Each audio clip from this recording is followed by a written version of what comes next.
Geopolítica é relevante? Eu sei que nos últimos anos se ressuscitou aqui no YouTube o assunto da geopolítica para o público brasileiro. E que muitas pessoas até colocam a geopolítica superior à própria economia. O que eu quero mostrar nesse vídeo é o seguinte: hoje, geopolítica é economia. Não que a economia seja geopolítica, mas a geopolítica, a única forma de se ter um pensamento geopolítico é por meio de uma capacidade econômica. Este canal, nós tratamos a economia como ciência, eu sou o Léo, sou economista. Minha ideia é fazer divulgação científica de economia. E por que eu estou tratando sobre esse tema hoje? Porque, no fim, pessoal, geopolítica é o poder sobre o território. O território não é dado, né, não é dado por alguma força da natureza, ou a sua manutenção não é dada por alguma deidade, ou esse tipo de coisa. O território é conquistado e mantido via poder. Poder é a capacidade que você tem de convencer alguém ou forçar alguém a fazer algo. Existem três formas de poder essenciais. Existe o poder econômico, existe o poder bélico e existe o poder diplomático, intelectual, que nós podemos colocar como intelectual. Tá? No ponto de vista de um Estado ou de uma organização empresarial muito poderosa, você tem uma derivação desse poder de poder econômico é a capacidade de comprar, a capacidade de alugar ou a capacidade de produzir. Tá? A produção e a compra são muito semelhantes. Tá? O poder bélico, hoje, é o poder para um Estado ou para uma empresa, é o poder de tomar a força, ou seja, o poder de roubar, ou o poder de forçar concessões, que no resto é roubo. Tá? Você força que um outro país, um outro Estado ou algum ente lhe dê o que você deseja. Seja território, seja acesso, não importa. Isso é o poder de roubar ou o poder de forçar. Muito bem. E o intelectual hoje, do ponto de vista de estados ou de empresas, é o poder diplomático, chamado soft power. O poder diplomático depende, evidentemente, depende dos dois poderes por trás. Né? Depende que você ou tenha uma grande capacidade econômica que possa convencer alguém por meio de alguma vantagem. Fica do meu lado, você vai ter acesso a mercados, a isso, aquilo. Ou o poder diplomático olha, eu estou falando manso com você, mas saiba que eu tenho algumas 1000 bombas atômicas, caso seja necessário. Isso é o poder que se exerce. É ou o poder de produzir, ou o poder de comprar e alugar, ou o poder de roubar ou de convencer. Do ponto de vista de um Estado, para a manutenção do Estado sobre o território, de exercer o poder sobre o território, ele primeiro tem que ter a plena capacidade de que seja uma vontade única daquele ente nacional ou dos grupos que representam o ente nacional sobre aquele território. No Brasil, vem se colocando uma narrativa há 100 anos que o Brasil é sabotado desde fora e que a economia brasileira não cresce, esse tipo de coisa, por uma sabotagem desde fora. Bem, não importa muito para essa análise. Não importa muito para essa análise ver se isso é verdade ou não. Mas vamos partir do princípio que isso seja verdade. Como o Brasil pode, então, se livrar de amarras externas? Se o meu objetivo é ter poder para ter um caminho de desenvolvimento, um caminho de crescimento econômico, eu preciso de meios materiais. Por quê? Para você ter poder, você precisa ter meios de poder. Para isso, você precisa de meios materiais. Se eu quero ter capacidade de produção, eu preciso de capital. Eu preciso de máquinas, equipamentos e pessoas que saibam operar os processos, máquinas, equipamentos. Eu preciso de capital humano, capital físico, capital financeiro. Capital humano, capital físico. Para comprar, eu preciso de capital financeiro, especificamente. Para alugar, eu preciso também de capital financeiro. Para que o aluguel seria mais ou menos o dinheiro que vem de fora e fica no Brasil para a produção de fábricas de companhias estrangeiras, mas que as fábricas sejam no Brasil. Que a capacidade produtiva está instalada no Brasil, mas essas fábricas pertencem a entes estrangeiros. Que isso seria o que eu estou querendo dizer por alugar. Para comprar para subsidiar as importações. Se eu quiser ser um país totalmente aberto ao comércio, eu preciso ter dinheiro para subsidiar esse comércio. Então eu preciso ter uma produção também para trocar. E se eu quiser produzir, eu preciso, antes de tudo, capital humano. Eu preciso de capital humano.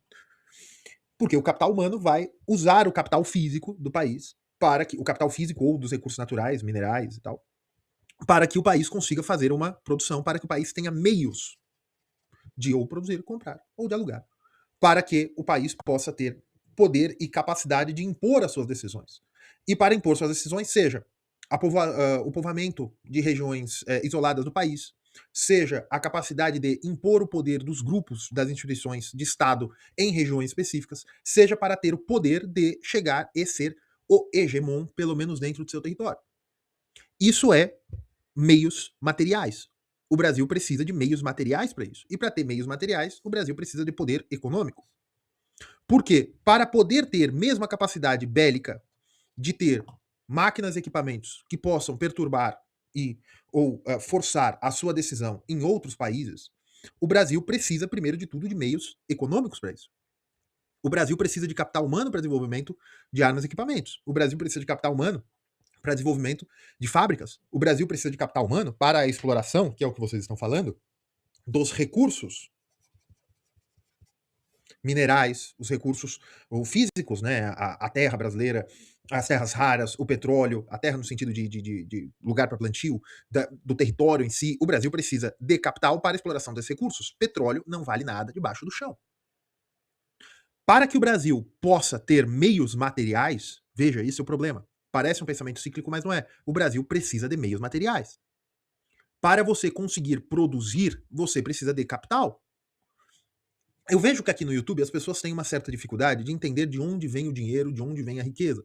Isso pode se dar por 60 anos das pessoas assistindo novela na televisão e pensando que o rico é rico, porque ele senta numa mesa de manhã no Rio de Janeiro e come sem número de frutas, não faz nada na empresa que a novela fala que ele é dono, e depois, 4, 5 horas da tarde, ele já tá correndo atrás de confusão aí por Copacabana.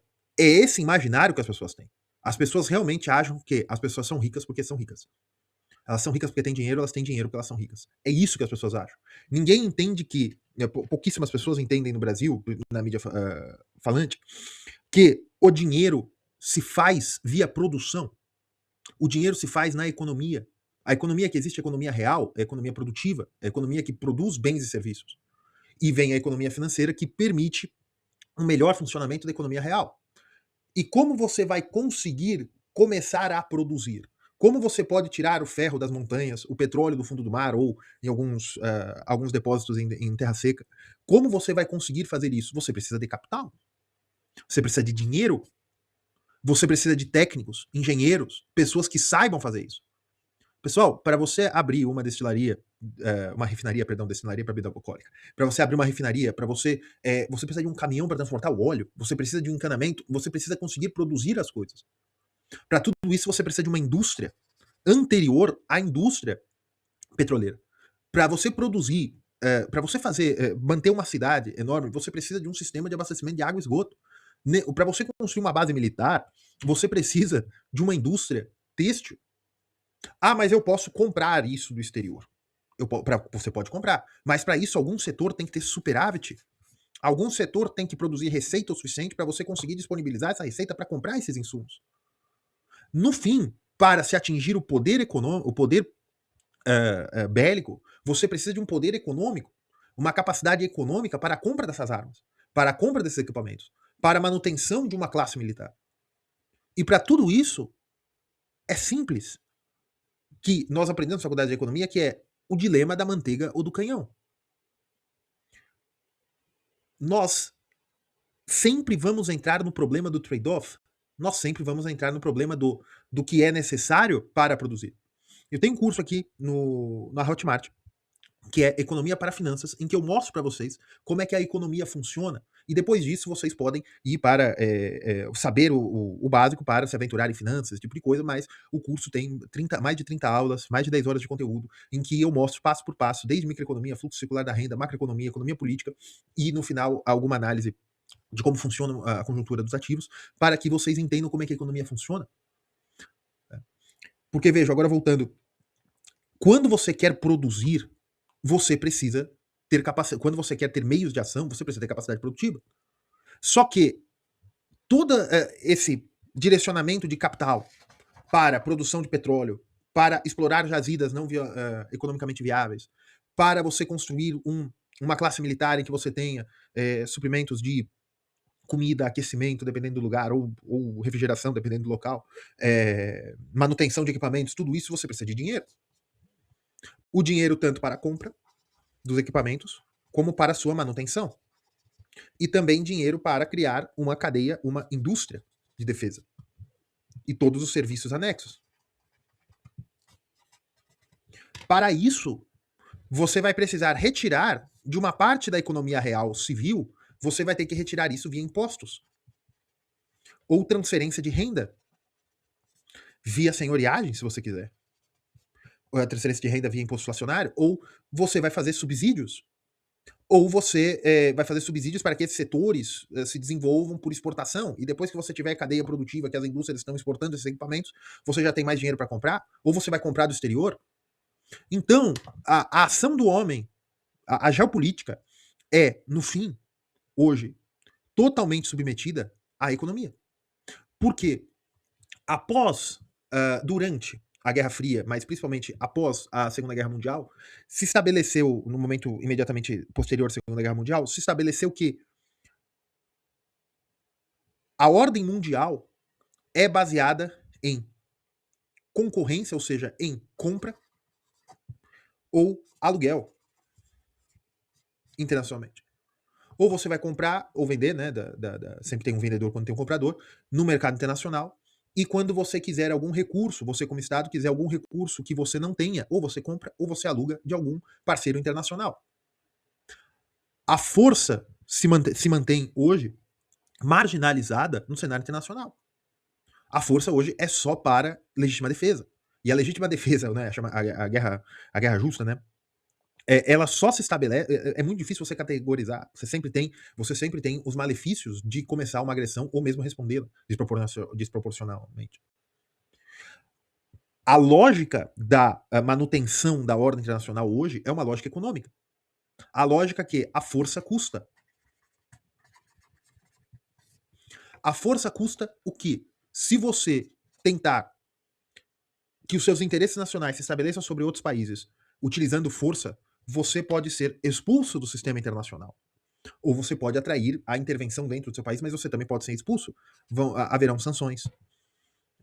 Haverão boicotes à sua capacidade de compra de tecnologia. Haverá uma enorme intervenção nas empresas que podem ir para o seu país para trazer capital.